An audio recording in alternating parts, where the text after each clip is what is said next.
चलिए, ज्यादा जानकारी के साथ सहयोगी आनंद कुमार सिंह हमारे साथ जुड़ चुके हैं। आनंद, फिलहाल क्या कुछ अपडेट है, क्या कुछ निकल करके सामने आया बैठक से?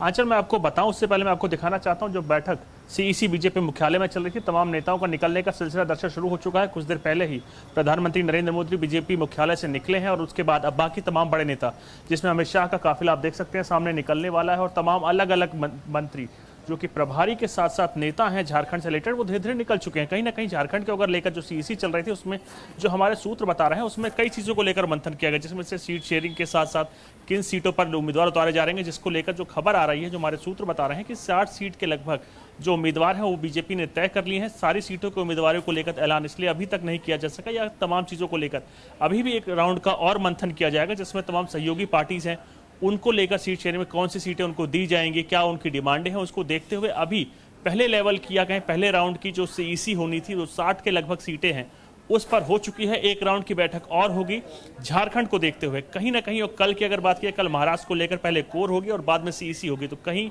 बीजेपी अब दोनों ही चुनाव को आज ऐलान होने के साथ ही मंथन लगातार कर रही थी। आपने पहले भी देखा था। तो आज की जो खबर है, जो हमारे सूत्रों ने बताया कि 60 से ज्यादा सीटों पर अपने उम्मीदवार बीजेपी ने तय कर लिए हैं विधानसभा चुनाव झारखंड को देखते हुए, और उसके साथ साथ एक राउंड की बैठक और होगी जहां बाकी सीटों को लेकर चीजें क्लियर होती चली आएंगी। और एंटी इनकम्बेंसी को देखते हुए कहीं ना कहीं जो नेता है, अभी तक कुछ ज्यादा बड़ा डेवलपमेंट उसमें देखने को नहीं मिल रहा। जो उम्मीदवार हैं जिनके खिलाफ एंटी इनकम्बेंसी है, उनके ही वोट काटने को लेकर चीजें सामने आ रही कि है उनके वोट काटे। किसी से दिल्ली या सांसद को किसी के तौर पर, विधायक के तौर पर नहीं अभी तक जो भेजा जाएगा, तो उसको लेकर कई चीजें सामने धीरे धीरे निकल के आनी शुरू हो चुकी हैं। जो अभी तक की अपडेट ये है कि 60 सीट से ज्यादा पर मंथन हो चुका है। एक राउंड का मंथन और होगा, और उसका कारण ये भी है कि कई एलाइज हैं जिन्होंने अपनी सीट, जैसे आजसू को लेकर कई ऐसे एलाइज हैं जो उनके साथ अभी सीट शेयरिंग को लेकर तमाम फॉर्मूले फाइनलाइज हो चुके हैं। लेकिन किस सीट पर आजसू लड़ेगी, किस पर बीजेपी लड़ेगी, उसको लेकर अभी कई संशय बरकरार है, जिसके चलते बीजेपी ने एक राउंड और, यानी जो टोटल विधानसभा की बात किया तो 81 है, झारखंड में 60 से ज्यादा सीटें चिन्हित कर ली हैं, और बाकी का भी सेकंड राउंड में क्लियर हो जाएगा। जी ठीक है आनंद, देखिए आपसे एक चीज और जानना चाहेंगे। बैठक में जैसा कि आप जिक्र कर रहे हैं कि एक राउंड की बैठक और होनी है, क्या कोई तारीख पता चल पाई है कि कब होगी एक राउंड की बैठक? कल सुबह महाराष्ट्र को लेकर भी मंथन होगा, क्या महाराष्ट्र के मंथन के बाद कल शाम को हो सकती है दूसरे राउंड की बैठक? क्योंकि समय कम है, समय की अहमियत समझना बेहद ही ज्यादा जरूरी हो जाता है। आचर, बिल्कुल यही चीज बीजेपी भी समझ रही है कि समय बेहद ही कम है, और जो सेकंड राउंड की बैठक होगी वो 1 या 2 दिन के आसपास ही होनी है। तो कहीं ना कहीं बीजेपी चाहती है कि चुनावों की जो ऐलान है, ऐलान के साथ ही तमाम टिकट वितरण कर दिया जाए, जिसके चलते ही जो उम्मीदवार है, जिस भी सीट से उम्मीदवार बनाया जाएगा, तो वो उसको एक अच्छा खासा समय मिले प्रचार प्रसार के लिए। एंटी इनकम्बेंसी को हटाने को लेकर बीजेपी पहले ही मंथन कर चुकी है। और जो अगर झारखंड की बात की है तो वहां जेएमएम की सरकार है, जो पॉलिसीज दिल्ली से सीधे झारखंड के लिए जा रही है, उनके प्रचार प्रसार के लिए, अपने पब्लिसिटी के लिए, तमाम चीजों को देखते हुए बीजेपी चाहती है कि उसके कैंडिडेट के पास समय हो, जनता के पास पहुंचे, जनता के एक एक मुद्दे नेताओं के पास पहुंचा। और कहीं ना कहीं जो पॉलिसीज दिल्ली से बनाई गई है झारखंड को लेकर, जो राज्य की अगर बात की जाए, आदिवासी और गैर आदिवासी में बटा हुआ पूरा राज्य है, तो उसकी चीजों को सुनिश्चित करने को लेकर उसके पास समय हो। यही कारण है कि बीजेपी ने इस पूरी कवायद को शुरुआत से ही, पहले से ही, अभी आप जब अपोजिशन में देखेंगे तो वहां पर सरकार जेएमएम और कांग्रेस की, उनमें सीट शेयरिंग को लेकर अभी बातें फिक्स नहीं हुई, कहीं ना कहीं विवाद देखने को मिल रहा है। लेकिन बीजेपी ने अपने अलायंस के साथ सीट शेयरिंग के फॉर्मूले तय कर लिए हैं। बस जो निश्चित होना है वो सीट को लेकर होना, किस सीट पर आजसू मान रही है, किस पे बीजेपी मानेंगे, किस पे बाकी अलायंस मानेंगे। तो कहीं ना कहीं चीजें को देखते हुए, समझते हुए, समय ठीक है आनंद, देखिए किस सीट पर कौन सी पार्टी का कैंडिडेट उतरेगा ये तो बात की बात है, लेकिन फिलहाल क्या ये तय हो पाया है कि बीजेपी कितनी सीटों पर अपने कैंडिडेट उतारेगी? देखिए, अभी जो तमाम रूपरेखा क्लियर होने में उसमें थोड़ा सा समय लगेगा, क्योंकि एलायंस के साथ साथ जो बात हो रही है सीट शेयरिंग को, फाइनल दौर पे है। बीजेपी कितने पे उतारेगी, जो लगभग जो आंकड़े हमारे सामने आ रहे हैं, बीजेपी 70 के आसपास उम्मीदवार उतारने की कोशिश कर रही है। और बाकी एलायंस की अगर बात की तो एलायंस भी अपने अनुसार आगे सीटें मांग रहे हैं। आपने देखा आजसू पहले 9 सीटें मांग रही थी, जिसके बाद 7 सीटों पे दोनों से नेगोशिएशन हो पाया और सीटें तय हो पाई। बाकी इंडिपेंडेंट कैंडिडेट से लेकर तमाम अलग अलग पैरामीटर्स अभी आएंगे और सीटों को लेकर पैरामीटर्स कंफर्म होंगे। लेकिन 70 के आसपास बीजेपी अपने पास रखना चाहती है सीटें, क्योंकि अगर सरकार में बनती है और तो उसमें बीजेपी के आंकड़ों को लेकर बड़ी चीजें इंपॉर्टेंट होगी। यही कारण है कि बीजेपी हर संभव कोशिश कर रही है कि अपने उम्मीदवारों को समय दे सके, प्रचार प्रसार का, सरकार की पॉलिसीज पहचाने का, और उसके साथ साथ कहीं ना कहीं उनके जनता के बीच में जाने का। जी ठीक है आनंद, एक चीज और आप समझना चाहेंगे, फिलहाल झारखंड में समीकरण को लेकर के अगर चर्चा करें तो क्या कुछ बनते हुए नजर आ रहे हैं? एंटी इनकम्बेंसी की भी लहर देखने को मिल रही है।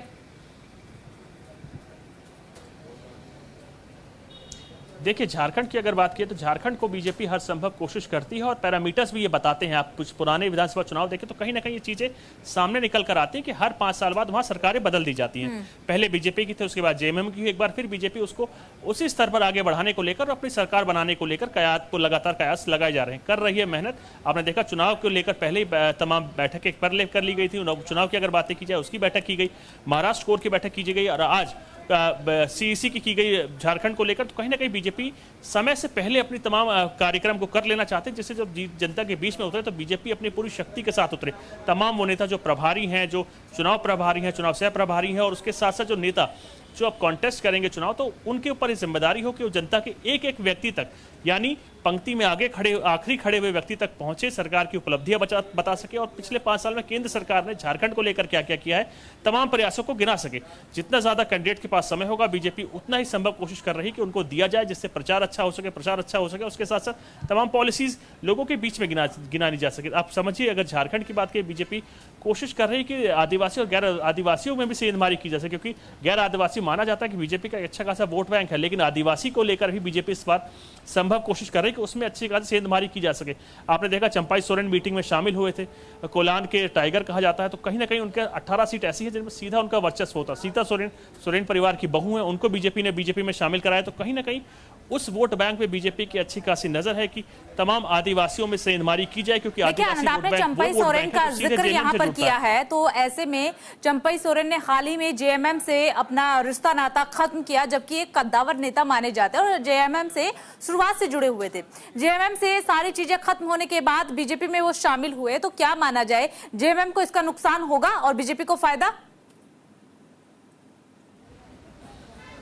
इसमें कोई दो राय नहीं है। एक बड़ा नेता जब भी पार्टी से जाता तो उसका नुकसान होता है, ज्यादा या बड़ा ये समय बताता है, लेकिन नुकसान होता है। चंपाई सोरेन को कोलान का टाइगर कहा जाता है। एक ऐसी व्यक्ति है, ऐसी पर्सनालिटी है जो प्रदेश के मुख्यमंत्री के पद तक विराजमान हुए और उसके साथ साथ कहीं ना कहीं सेकंड इन कमांड जेएमएम में माने जाते थे। शिबू सोरेन के साथ, यानी नेताजी के साथ काम करते थे, तो गुरुजी के साथ काम करते, तो एक अच्छा खासा अनुभव उनका रहा है। कोलान में एक अच्छा खासा उनका वर्चस्व है। 18 सीटें ऐसी हैं जो डायरेक्ट उनके इम्पैक्ट के तले ही आती हैं, और यही कारण है कि बीजेपी ने उनकी शख्सियत को समझने के बाद ही बीजेपी में शामिल कराया था। और जैसे बीजेपी में शामिल होने के बाद बीजेपी को भी इस चीज की आशा है कि जो वोट बैंक है, जो तमाम ट्राइबल वोट बैंक है, वो बीजेपी के साथ जुड़ेगा और उसके साथ साथ उनका फायदा होगा। सीता सोरेन को भी लेकर बीजेपी इसी तौर पर आगे आ रही थी।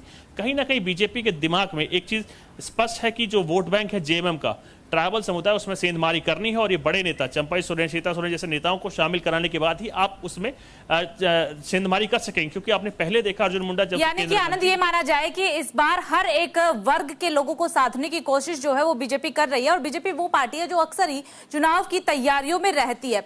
लगातार बैठकें हो रही है, सीट शेयरिंग को लेकर के विचार विमर्श कर लिया गया, क्योंकि अक्सर देखा जाता है सीट शेयरिंग को लेकर के ही पेच फंसता है। एक सबसे बड़ा चेहरा जो कभी जेएमएम के साथ हुआ करता था, चंपाई सोरेन, वो भी बीजेपी के साथ आ चुका है। लेकिन ऐसे में जिस तरीके से हमने देखा कि पहले हेमंत सोरेन जेल में थे, फिर वो बाहर आए, फिर मुख्यमंत्री बदल गया, तो क्या इन सब चीजों का जो बीते दिनों झारखंड की राजनीति में घटनाएं घटी है, उसका फायदा बीजेपी को और नुकसान जेएमएम को हो सकता है, क्योंकि मुख्यमंत्री भी बदला था। तो ऐसे में चंपाई सोरेन के जो समर्थक थे उनमें नाराजगी देखने को मिली थी।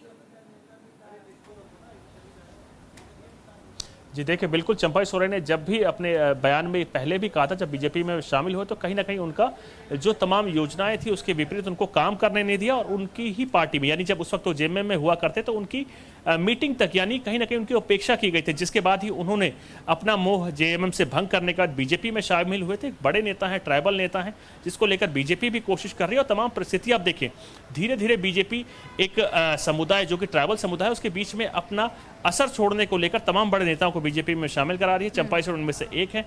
कहीं ना कहीं बीजेपी को एक जो आशा है वो ये है कि चंपाई सोरेन जैसे ही बीजेपी शामिल करते हैं, कोलान की वो एरिया जो रीजन है उसमें बीजेपी स्ट्रांग होती है। कोलान के ही रीजन को लेकर अर्जुन मुंडा समेत तमाम बड़े, यानी कि कुल मिलाकर के आनंद ये माना जा सकता है कि बीजेपी हर एक रणनीति के तहत